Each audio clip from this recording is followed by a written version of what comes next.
Have you ever had somebody say something to you that you simply just couldn't believe came out of their mouth?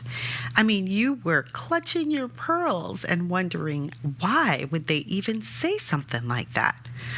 Well, if that's the case, then you should certainly go back and listen to L'Oreal Noel's story in our last episode. But in this episode, we're going to get into it with Kevin Hofmann. Welcome to Diversity Dish, where we're dishing on everything diversity, equity, inclusion, and justice related. My name is Sedruola Maruska, and we're bridging the gap between what needs to be said and what needs to be heard. Those individual experiences that are often ignored or simply dismissed. Sometimes I'm dining alone, sometimes I'm dining with friends, and sometimes I'm dining a la carte. No matter how I'm dining, it promises to be delicious. Let's dig in. Thank you for being here.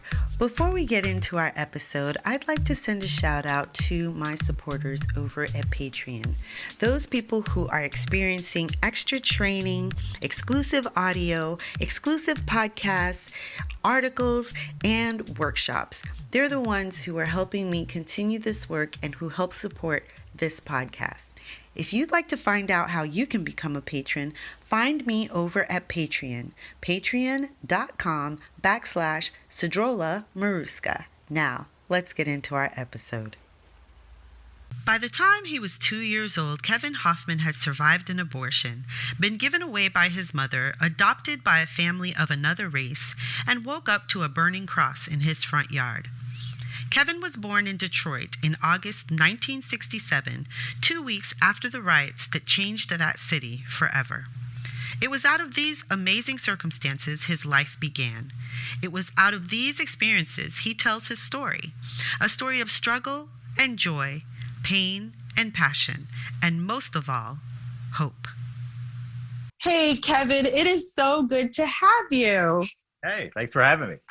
Absolutely. I looked at your background and it was just, I thought you would have a lot to say to the audience. So I'm glad that you made some time for us today. So what I usually like to do is I like to start off kind of relaxed and personal so that we can get to know you a little bit better. And then we can get into the meat and potatoes, as I like to say, since we're on Diversity Dish. So the first question I want to ask you is, what are you passionate about right now? And this took me, I'm 53 years old. So it took me 53 years to figure this out. But I think, and I don't think anymore, I know. It is.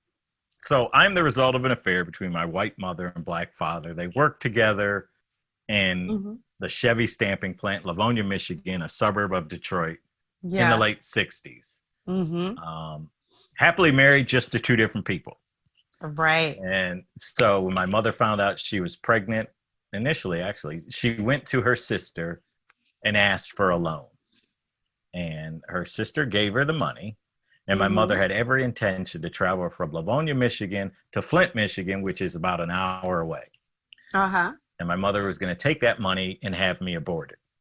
Okay. And somewhere along that 60-mile road, I don't know if it was in the first hour or first minute or the last minute, my mother changed her mind, chose to go home to her white husband and tell him she had had an affair with the black man in the late 60s in Detroit, in a city that was literally, the races were at each other's throats. So much so that when I was born 2 weeks after the riots in Detroit. The riots that talk to any Detroiter. It changed the landscape. It changed the DNA. It changed so much about that city. And so that's what I was born into. And so the only caveat behind my birth was that my mother's husband insisted that she put me up for adoption. So I was immediately adopted at 3 months old. White minister, his wife, and their 3 biological children. So I'm the youngest in that family. And we lived in a suburb of Detroit for a while, for the first 3 years of my life. That community welcomed us by burning a cross in our yard when I was 11 months old. Oh my God. We stayed there for another 2 years. And then finally, I think my parents decided the city's going to change us before we change it. Yeah. And we need to leave. And so we moved to Detroit. Yeah. My father pastored a church that was half black, half white. Yeah. And where we lived was in a black neighborhood. So from age 3 to 18, I was always around kids that shared my skin color. Right. That was life changing for me. And so trying to figure out who I was and all that was going on around me, like I said, it took me 53 years to figure out what I'm most passionate about is trying to find some reconciliation between the two races that I'm made up of. Right. It is probably more challenging today than it's ever been my whole life. Really? And why would you say that? Because everybody likes to say, well, there has been progress and things are getting better. And, you hear all those things. And so for you to say that is very interesting to me. So why? And there's no easy way to say this, and it's going to turn some people off. And you just to the gotta point say where it. that's okay. We've never had a leader in charge of our country that is so against people like me. I have never felt like a guest in my own home as much as I have these last 4 years. Yes. I have never felt like I am less than. Yeah. When a president of the United States speaks, whenever he says those blacks or that black guy. Yeah. And again, I've been trained in 53 years to pick up very subtle tones of racism. Yes. No one can convince me that he's not signaling to a certain group of people some very damaging and scary thoughts and ideas. Yes. And it's targeted towards certain groups. Yes. That scares me more than anything, quite honestly. Yes. And that makes it harder. Absolutely. It does. Yeah. And he's given people license to say and do things that we were too civilized to say and do 4.5 years ago. Right. And so, yeah, that's very scary, quite honestly, for the LGBT community, for the community of color, for women. Yes. Because you have armed people and given them every right to feel they can say and do whatever they want because you say it's okay. That's right. And so they're right. And there are.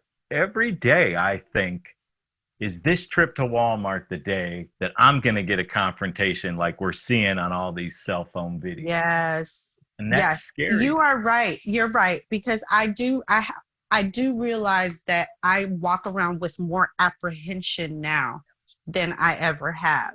Yeah. I walk around, especially being in a predominantly white area myself, I walk around with an idea of I have to be, my antenna has to be even more in tune with what's happening around me than it ever had to be before because of that situation, for sure. Yeah. And you said something that I found really interesting, and that was, it's going to escape me now. It's going to escape my 52-year-old brain. Yeah. And that was that he says things, there are things that are said that we hear and that others don't hear, right?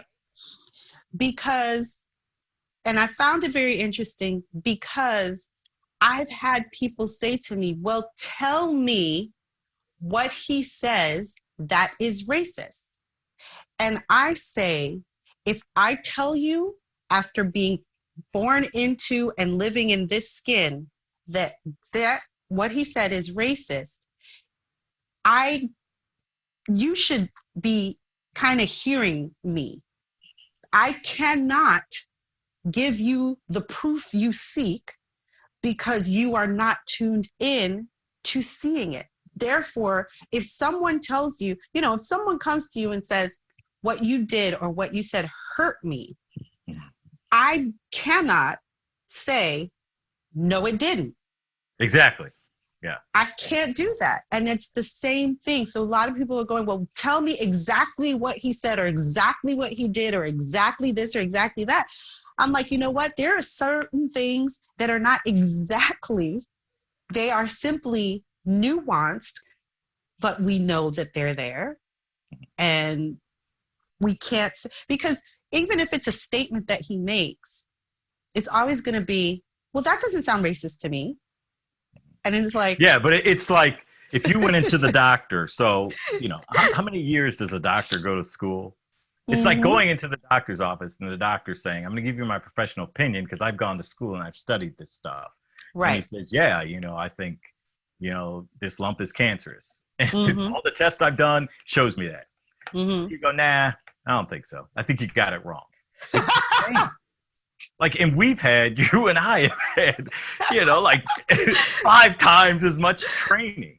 So just default should be, yeah, you guys probably have a little bit more knowledge on race and racism and the impact of it. Right. So maybe we should listen to you. And maybe if it offends you, we should just sit with you in that instead of trying to justify why you shouldn't be offended. Because all that does is make me more offended.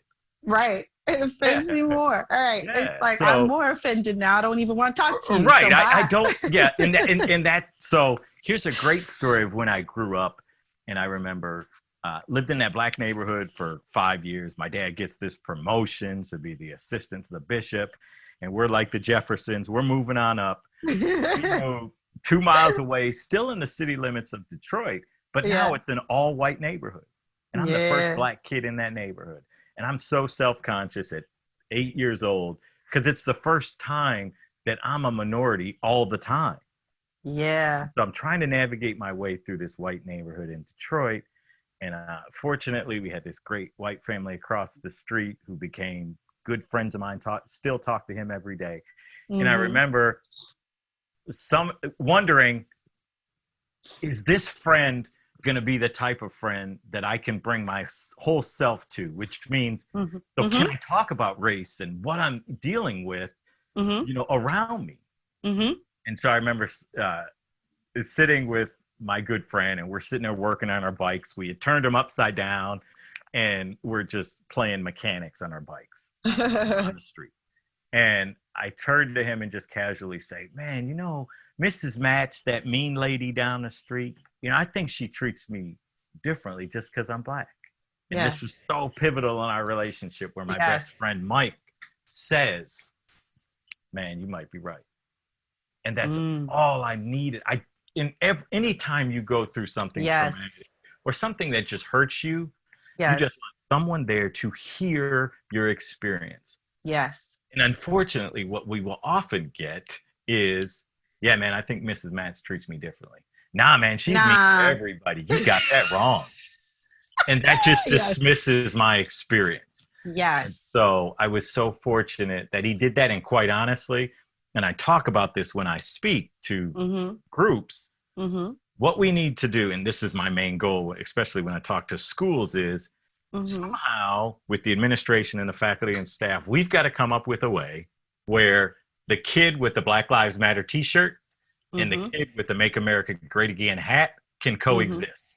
And how we do that is we tell the kids that you can own the 3 feet around you. And so if I own my 3 feet, I can believe what I believe, and that's not going to impact your 3 feet. And we just have to understand, if we're not in relationship, maybe we shouldn't go there on certain conversations. And when we become friends, like I did with Mike, and I opened the door to that conversation, I was sharing my 3 feet with him, and then he shared his 3 feet with me, which coincidentally becomes 6 feet, and that's big. Right. COVID world now, but that expands our world slightly. But I caution people, do not do that. Like, that's where Facebook gets a lot of us. Don't have these conversations with people that you're not invested in, you don't have relationships with, that you don't know, that you'll never see again. Don't waste time trying to convince people to believe the way you do, because I would honestly, 75% of the time, you are never going to convince that person to come believe the way you do. Nope, that's right. And really, that doesn't matter. So protect your 3 feet, give them the respect, to own their own 3 feet, and our 3 feet don't have to come in contact with each other. They don't have to come in contact. We can just, live and let live, right? Yeah. Yes. What you said was exactly right. It's like, don't waste your time. I don't have the energy Right. to try to convince someone who hasn't even opened the door to being convinced, to even begin to grasp what I have to say, because they're never going to, I'm going to be banging my head up against the wall, and they're just going to be happy go lucky. Oh, whatever. So I don't do that, because I don't have that time. I don't have that energy. I just don't have it. Right. Yeah. I'm not going to be mean, but I'm also not going to engage. Engaging does not help anything. So just let it go. Yeah, so, and you know, there are some people that are open and they're kind enough to at least hear you. Those are the people you can have conversations with. But again, I still caution people, work on the relationship first. Yes. And then go there. Don't do it backwards, because you'll never get there. Right. Don't do it backwards. So you do a lot of speaking with schools and universities and that sort of thing. What is the superpower that you bring to these events? I'm the son of a Lutheran minister. Yes. So my adoptive father was a minister, and I think I have, through osmosis, kind of gained his ability to tell stories. So nice. And when I wrote a book called Growing Up Black and White, which it's just our story growing up as this unusual family, white family, adopted this biracial kid in a city that has a whole history of racial issues. I just wanted to share that story.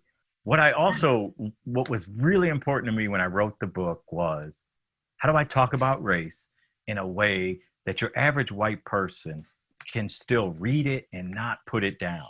Because I wanted to give them, quite honestly, I wanted to be heard as a person of color. So I wanted them to experience and see how I experience this country we live in. And so I've been told I did it right, or did a nice job of it. Nice. So the book, a lot of the book is just storytelling, where it's me and my best friend, this white kid, we do these crazy things in this white neighborhood. But in between those crazy things, I share how I experience certain things as a person of color. Yeah. And so I think, and I've been told my superpower is that I can say things in a way that it's digestible, and then people walk away going, man, like you said earlier, right? I've talked about that with someone else, but they just didn't say it the way you did. Now I get it. Yes. And a lot of us have to understand too, when we talk about this conversation of race and racism. Yes. And this is a church thing, but sometimes it's just your job to plant the seed, and you're never going to see the result of what you said or did. You have to be good with that and then just walk away. But so many of us want to be the seed planter, the waterer, the harvester, like in 5 minutes. And that's not going to happen. It's not going to happen. You're so right. You might just be the person to just plant the seed and be gone. You know, it's like planting a tree. You plant a tree and you're not going to get a nice full tree for, 15, 20 years. But so you just have to plant it and say, you know what, I think it's going to be all right. Let's just do that and see what happens. And they grow. Seeds do grow, right? They do grow. Tell us a little bit more about your book, because you said it talks about your journey, finding your racial identity. What lessons did you learn along the way? What are a few lessons, I guess? Just the impact of race. So a lot of times I will go into the communities that I'm from. So white families that adopted children of color. We're hearing a lot about that now, because the next Supreme Court nominee is a woman who has adopted 2 kids from Haiti. Yes. And so we're going to hear a lot about Oh, God bless her. She did this wonderful thing. She took these two orphans in. Right. Um, so you're going to get a lot of that, which that's very abrasive to an adoptee to keep hearing how great, Yes, it especially a is. transracial adoptee, to keep hearing that these wonderful white saviors came in, swooped in, and say, Yes. I'm already starting to hear that. Mm-hmm. And then so then the white family people keep piling that on. Oh, you're so great for doing that. You're so wonderful. Mm-hmm. Mm-hmm. And as an adoptee, I just want to say, whoa, hold on. Mm-hmm. Those children have changed your family in a way that nobody on this earth could have. Without Mm-hmm. them in your family is different. Mm-hmm. So don't get it twisted. That child brings something to that family a lot more than you're giving them credit for. Mm-hmm. And so, That's yeah, right. you did a good thing, but the Mm-hmm. child is also, you're getting something. It's not a selfless act either. Right. Right. And so, yeah, so that's a good point. Yeah. Yeah. And so one of the things I teach families like that, and man, I would love to talk to that family because within 5 minutes, I could figure out whether they get it or not. Mm-hmm. The assumption is no way can a white family be racist if they adopt a black a Which, child. Really? Yeah, I can give you yes. plenty of examples. I can give you plenty of examples of people in my family. Right. So Right. that ain't it. Just because you happen to adopt a child of color doesn't mean you're not racist. Right. Um, and so yeah, probably one of the biggest lessons I learned growing up is Right. the powerful impact of race. And Very so powerful. I warn those families, don't assume that just because they're your child, they're still a child of color. So once they step foot outside your front door, Yep. they are, they're no longer seen as Richard and Judy's kid. Yep. I'm just some black kid. Yep. And then when you really start to study the impact of race and racism, you start to see some things like, the average black child, people assume they are 3 or 4 years older than they actually are, which doesn't Yep. seem like a lot. But it is. But living in Toledo, Ohio, Mm-hmm. 2 hours away from Cleveland, where Mm-hmm. 12-year-old Tamir Rice was Mm-hmm. assumed that he was an adult in a park with a toy gun. Yep. He was killed within a second of the Yep. That's the impact of the fact that people of color are seen as children of color are seen a lot older than they are. And Mm-hmm. that can cause friction because I'm going to expect a 12-year-old to act different than a 16 or 17-year-old. Of course.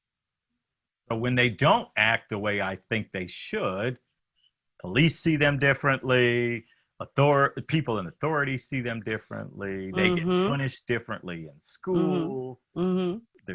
The punishment in school is disproportionate than Yes. kids that are doing the same thing and their skin color is different. That's what I was thinking about when you were telling me the story about going to camp and mistakenly stepping in front of this white kid and turning around and smiling because you knew that smile would often get you off. But that's also the same age that cute little black kid turns It's no into longer cute. just a black kid. Yeah. And it crossed my mind when you said that. He said, oh, well, you smiled and he gave you that, that look. And I was like, oh, that's because you had moved already and you had my not cuteness had expired. That's right. Yeah. That's and I right. tell transracial parents that all the time. Yes. He's this adorable little kid. Yes. But what happens, and this plays into it too. So then an adorable little kid whose skin is darker than mine grows up to be this 6-foot tall fifth grader. Whew, yes. That becomes a serious issue for some families because you have to understand that child is now seen as a threat to many people. Yes, absolutely. And being the mother of biracial children, I completely understand. And I talk to my children about this. I'm like, you're not always going to be here in this community. Exactly. You're not always going to be here in our house, which is why I tell you certain things. And I tell you the things that to protect you when you leave. I don't want to not be sleeping every night when you're out there. Exactly. Because I know what can happen. I want you to be aware of things.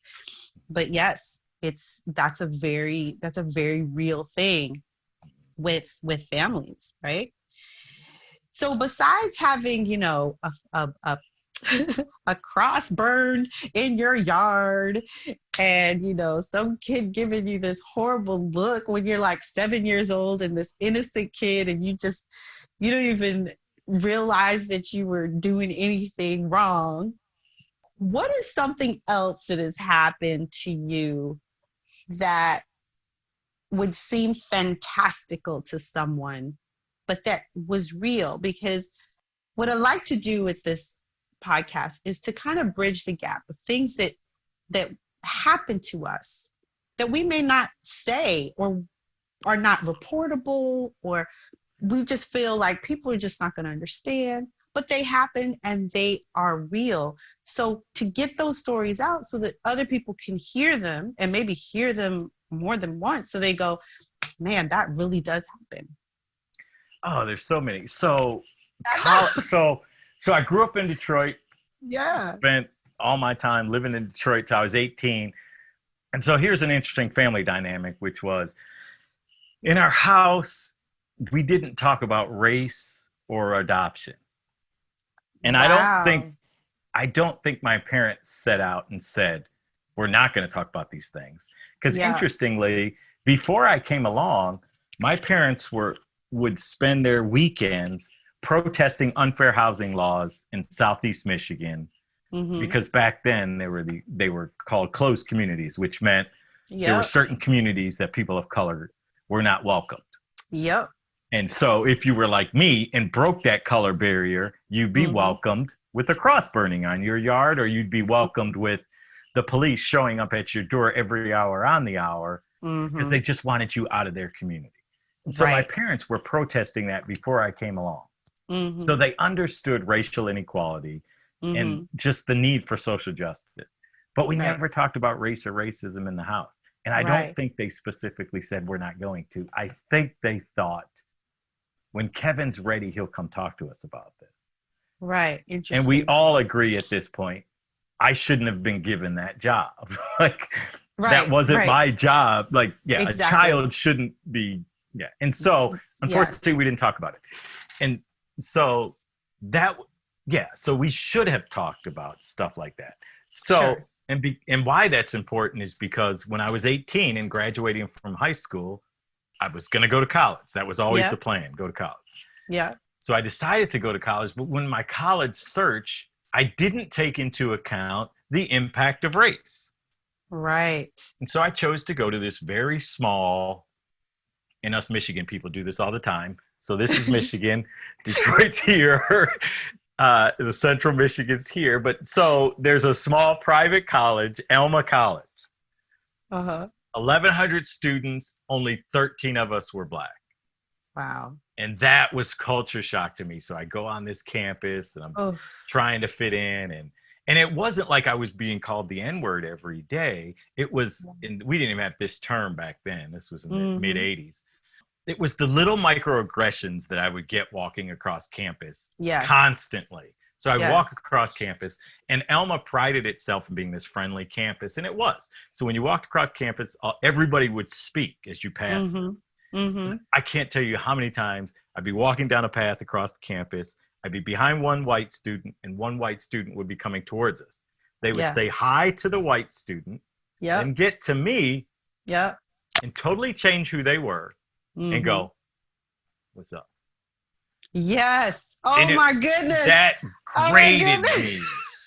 And so you see why that just I just rejected that, because I don't expect you to change to be who you think I want you to be. Just be who you are. When you change, what you're telling me is that I see you different. I will never see you as the same. And I will always treat you differently. So it was those little microaggressions that would drive me crazy. And there was no area to complain about that. Because no one else who do you tell that they said hi to the person in front of you, and then they said, "What's up?" to me. Then they're going to look at you like you have two heads and you just grew a third one out of your neck. They're going to say, what difference does that make? It makes a huge difference to me. Yes. And what they will say is, see, you just looking for something to complain about. Yes. You would have been upset if they ignored you. You're right. I would have been. It would have been the same thing. It would have had the same impact. Yes. Whether they ignored you or they said, what's up, it's the same impact, because both show that they're not going to treat you just as a person.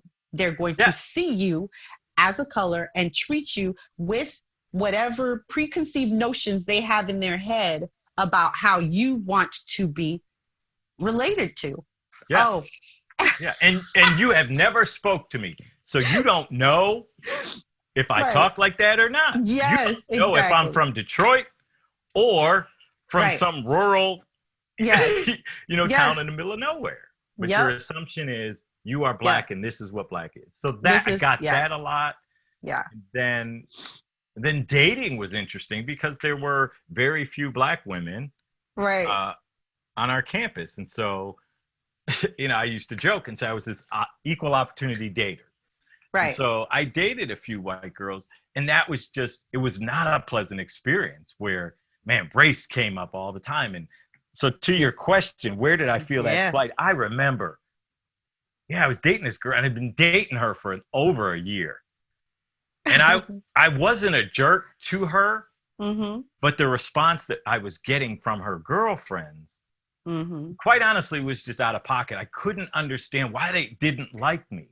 And even as a person of color, it took me years to look back on that and go, oh, that's why they kept chirping in your ear all the time. I was so confused with that because I was like, I could be a jerk, but I wasn't a jerk to her. Right.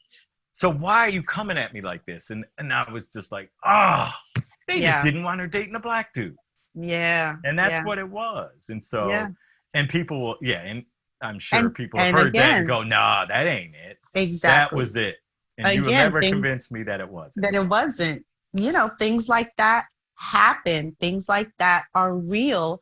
And when we say, this is what this is what the impact is, they're like, you're just being sensitive. I'm sure that's not what they meant. And I'm sure that's not what. And then if they would go to ask that person would say, no, that's not what I meant. I didn't mean that at all. That's not what I was thinking. Yeah. But what that is, that's just bias that you're harboring. That's just, it's there.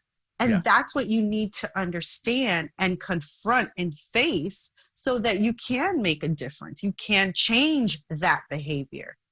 I say to people all the time, I'm like, because I have people who go, well, I'm just always afraid of saying the wrong thing. I say, well, think of it this way. If you wouldn't say it to a white person, don't say it to a black person. Mm-hmm. Be who you are. And then when you move forward and you get to know that person, see how you interact with that person. Yes. But just don't switch it up. Yeah. It's enough that we have to code switch. Exactly. Right. Yeah. We have to code switch all the time for your comfort. When we decide we don't want to code switch for your comfort, then you feel uncomfortable and you're wondering why. This is the same thing that we feel. Yeah. Sit in it. Understand it. Right. Let's talk about it and let's get through it.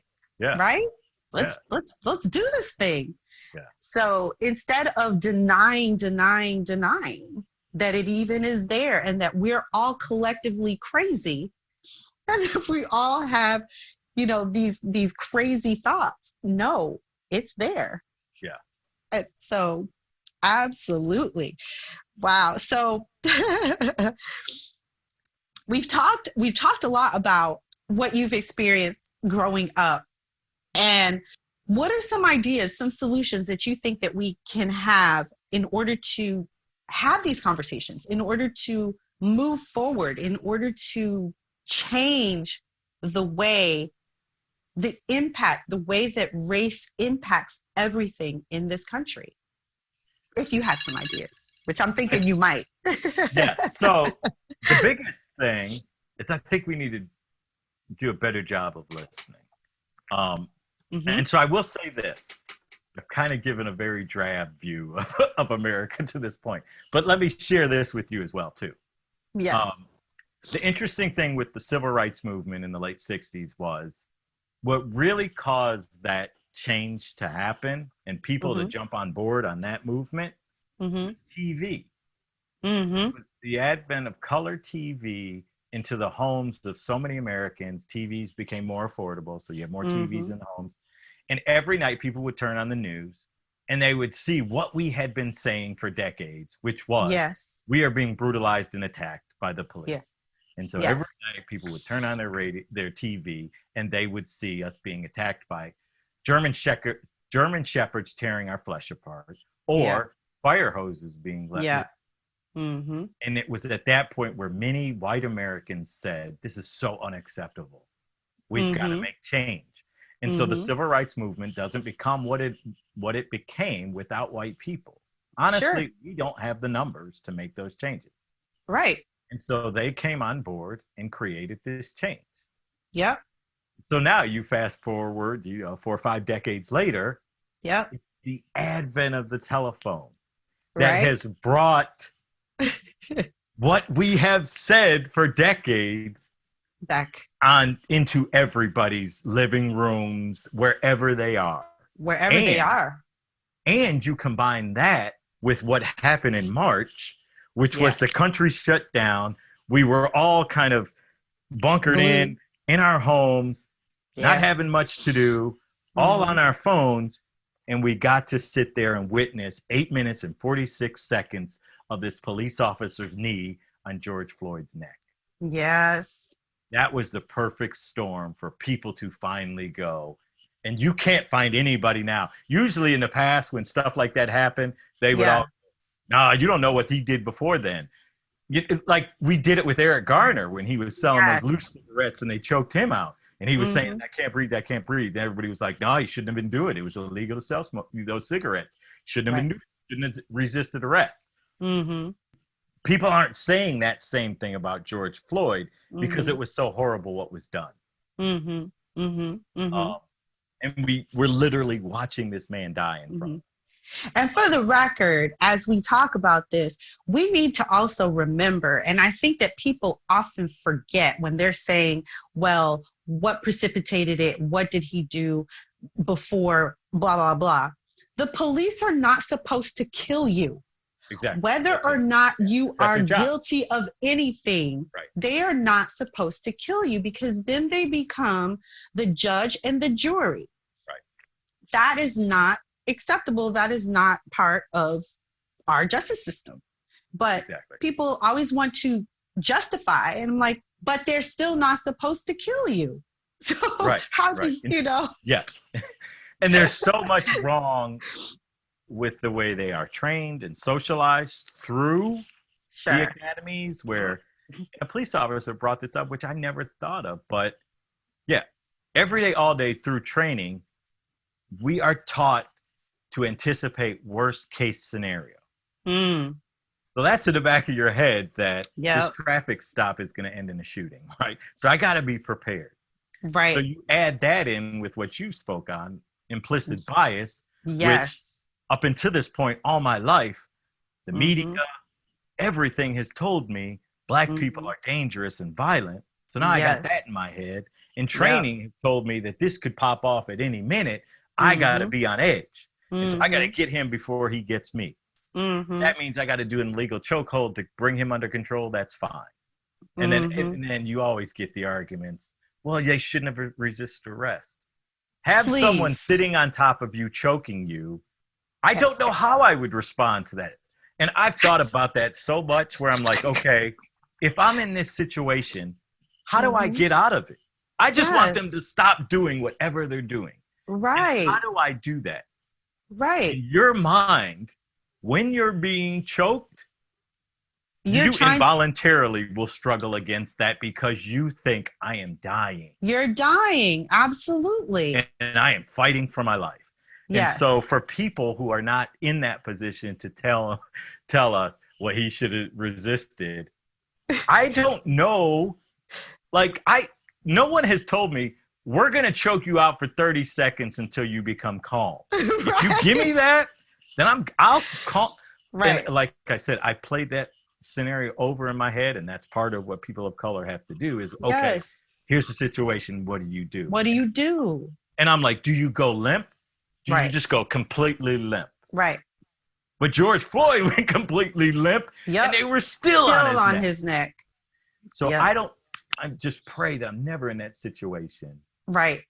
Because I don't know what I would do. Now, I will say we need to do a better job of this, which has occurred to me recently, is not only do we need to coach the person that's in that situation, we need to coach the people that are with them in that situation. So you'll see a lot of videos where this guy's being choked out or whatever. Choked out. And then you've got the wife or the husband, and they're screaming. It's adding to this very tense situation. Mm-hmm. And I don't have a solution to that, but I think we need to speak to each other and say, okay, if that happens, part of your job has to be to bring it you've got to do something to bring it way down. Yeah. Great story. I was about 5 years ago, I was laid off from my job. So I got a job at Lowe's, and I would ride my bike to Lowe's. One day I'm late for work, riding my bike through a neighborhood, and the road's closed. There's a road closed sign. And I'm like, man, this is for cars. I got to get to work. So I go through the road closed sign. As I turn the corner, there's a police car sitting right there. Oh, gosh. I knew enough not to sprint past him. Right. So I just stopped. And this young white guy gets out of the car screaming, just yelling and screaming at me because they are trained. Yes. That if I can yell and scream, I get you in this panic mode, and there's studies that show you your IQ drops like 10, 20 points when you're stressed. So they know if I stress them, I get the upper hand. That's part of their training. So he's yelling and screaming at me, and I'm probably twice his age. And all I did was go, okay. Man, he reloaded. Yeah. Quite honestly, he goes, and then calm down. Right. But if I didn't do that, if I had matched him with his intensity, I don't know where that would have gone. Yes. So there's so many things when you talk about police stops that, what do I tell our kids? I mean, we used to know. Tell them. Yes. It was very clear. Hands on the wheel. Clear. Yes, sir. Yes. No, sir. Don't say anything extra. Do whatever you got to do to make it home. Yes.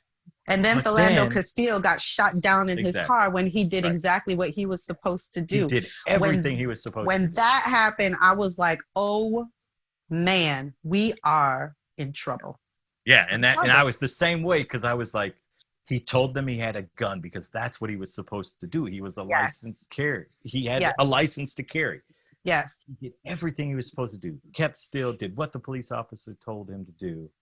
Was reaching for what the police officer had come and was faced with what they told him in training and what his implicit bias told him he would eventually come up against. This violent black male. And the only way to get the upper hand on him was to shoot him. And kill him. And man, you're right. After that happened, I went, man, what do I tell my two boys now? Yeah. What? I still struggle with that. Yeah. I still struggle with that because what do you say in that, what do you tell them to do to come home? Now it's like, just make sure your car is all right. No broken, lights. Make sure your registration is up to date. And even that won't help you because there's some cops out there who are on the prowl and they'll see you and they'll be like, oh, okay, let me go stop him for whatever. You're going 2 miles over the speed limit or, it happens. It's not far-fetched. And the one conclusion I came up with police stops is, and I need to make this just for I need to make this more clear to my sons, but it's part of your job is to make that a very, very calm situation. Calm situation. So if you have to be the one that goes, okay, mm-hmm. to a cop that's twice your age, you might have to do that. But someone's got to bring that way down. There's a great video on YouTube from a black country and western singer. I don't know his name. It had come out just after Philando Castillo was killed. And he said, okay, I talked to a bunch of friends of mine that are police officers. And he said, our job is to make this situation calm for them as well, because they have a very stressful job. So his point was, so when I'm pulled over, I roll down all the windows so they can clearly see inside my car. If it's nighttime, I'll put on the dome light, roll down all the windows so they can see into my car that I am not a threat. There is no one hiding in my car that's going to cause them harm.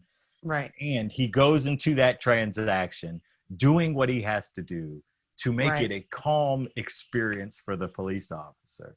And I thought, wow, I've never thought about that, but that's a really good idea.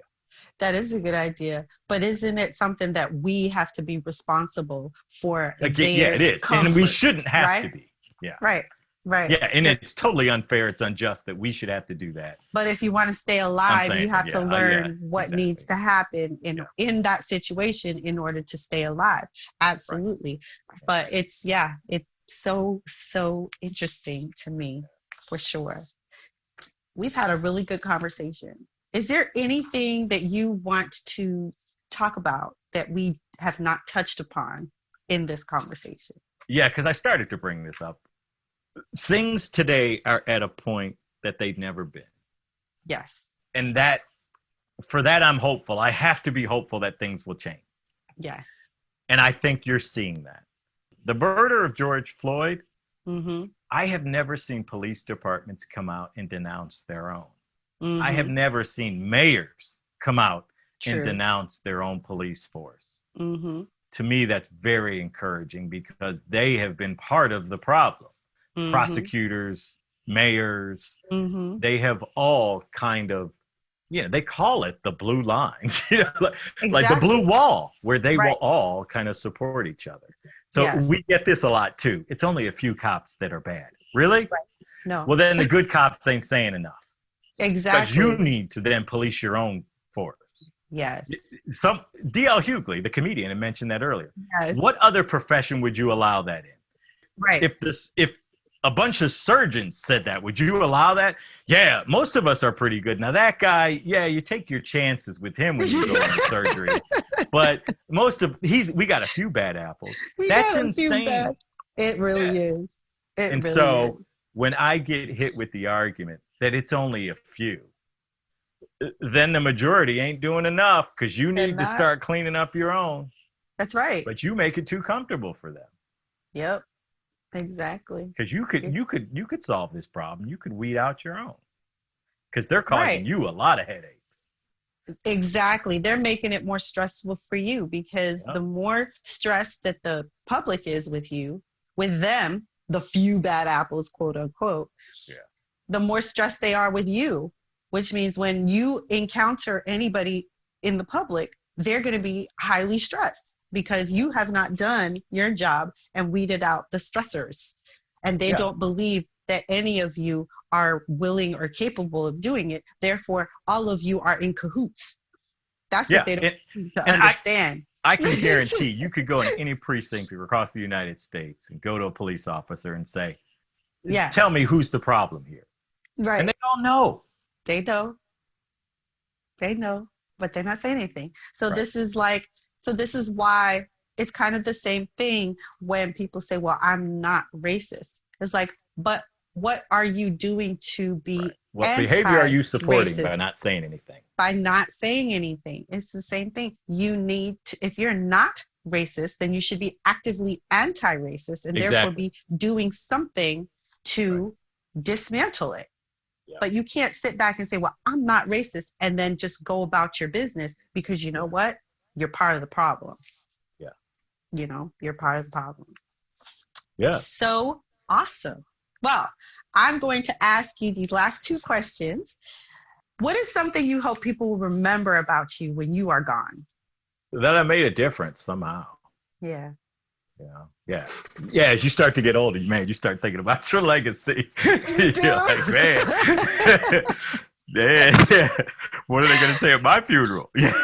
Exactly. And so, Yeah. hopefully they'll say, man, he You he made a did make a difference. difference where, and that man, again, especially since March, I've just had this horrible, overwhelming feeling that, man, the country that I was born into, that I didn't ask to come to, Yeah. my ancestors didn't ask to come Mm-hmm. to, we're still Mm-hmm. treated as if we're a guest in our own country. Mm-hmm.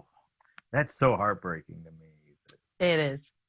Yeah, It is. and you got a president that, man, he does not convey that we are part of this country. No, no. So more and more we keep getting the comment, go back to where you came from. Right. Like Detroit? Right. Right. Well, the last question I want to ask you is, what is your favorite dish? What is it that you love to eat?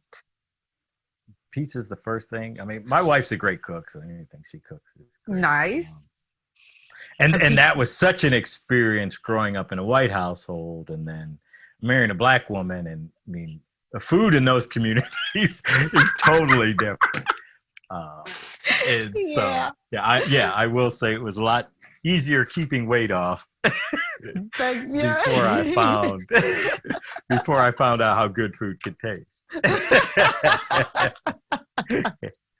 Oh, that's funny. Oh, so you're gonna go with pizza, huh? Or your wife's cooking. We'll go with your wife's cooking. How's that? Yeah. Yeah. Well, thank you so much for being here with me today, Kevin. I really appreciate it. I really enjoyed our conversation. You brought to light a lot of things, and I really hope that your frequency will resonate with some of the listeners, and bring some aha moments. Yeah, and just so everyone always asks, especially what's going on, what can we do to help? And I said, yes, and I think this was important. So if you're a white person and you're looking to help, people of color in this struggle against race and racism, yes, one of the things because everyone would come, especially after the George Floyd incident, and they would say, well, what can we do? Yes. And my simple answer is, what if your best friend's child was unjustly killed? What would you do? What would you do? Do the same thing. Yes. But now I've changed that answer. And you know how you can help? In November, study up and down the ticket. Yes. Those people that have a heart to put this country back together. Yes. Man, so you really want to help me? Then you vote for people that support me as being part of this country, or that support the LGBT community. Yes. That's how you help me. Yes. You don't have to be nice to me. You don't have to tell me you feel bad because another cop killed someone who looks like me. Yeah. Help me change. And the biggest change we can make is November 3rd. Absolutely. Whether it's in person or through mail. Don't believe the hype. Don't believe Get the out hype. there. Do it. Quite honestly, I keep telling my kids, the bigger the numbers, the better off we are. So the more people that vote, the better off we are. The better off we are. Absolutely. Yes. And thank you for plugging that, because it's so true. So true. I've been every day trying to make sure that I'm doing something where I'm informing people about something as it pertains to the election this year. It's so important. So important. Yeah. And if you think it can't get worse, it can. 4 years ago, a lot of people said, well, how bad could it be? Really? I didn't think this was Oh, it's so true. It's so, and now you're talking true. 4 more years with no restrictions and no restraints. Ooh. Let's not even go there. Let's not even go there, right? Oh my goodness. So is there somewhere that people can find you? Yep. So if you go, because you are a speaker and an educator, so so if you go, you can find me by the name of the book, growingupblackandwhite.com. Okay. Or you can still find my website at kevinhoffman.com, and Hoffman spelled with 1 F and 2 N's. Yes. So yeah, either Awesome. Either way there. Awesome. Well, I will definitely put that in the show notes so that people have it easily accessible after they listen to you speak. Great. Thank you very much. Thank you. It's been a pleasure. Yeah, enjoyed it. Thanks for listening. If you enjoyed that episode, please subscribe, download, rate, review, and share, because it's no fun if your friends don't know what you're talking about. Join us next time when we'll be talking to Tisa Hami about discrimination and the bait and switch. We'll see you then.